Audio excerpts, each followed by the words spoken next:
Hello everyone, আসসালামু আলাইকুম। ঈদের সকালটা অনেক সুন্দর ছিল। সবাইকে ঈদ মোবারক। ঈদের সকালবেলায় আমি নুডলস খেয়ে দিনটা শুরু করেছি।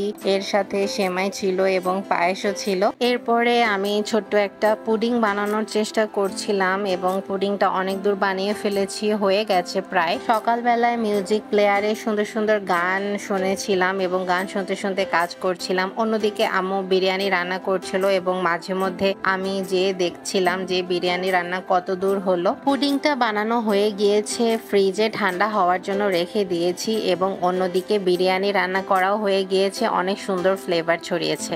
এরপর পুডিংটা যেহেতু ফ্রিজে রেখেছিলাম ঠান্ডা হওয়ার জন্য, পুডিংটা ভালোভাবে ঠান্ডা হয়ে গিয়েছে। এখন এটা একটি বাটিতে ঢেলে নিয়েছি, সুন্দর করে প্লেস হয়ে গিয়েছে।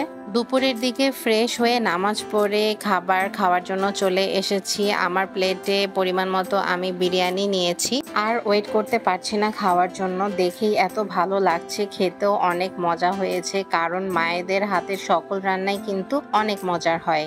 বিসমিল্লাহ বলে খাওয়া শুরু করলাম এবং খাওয়া শেষে আমরা একটু রিকশায় ঘুরতে বের হলাম। রিকশায় ভিডিও করছিলাম, তাই একটু ভিডিওটা কেঁপে কেঁপে যাচ্ছে। কিছুক্ষণের মধ্যেই আমরা পৌঁছে গিয়েছি হাতের ঝিলে। হাতের ঝিলে মোটামুটি ভালোই ভিড় ছিল, অনেক মানুষই ছিল।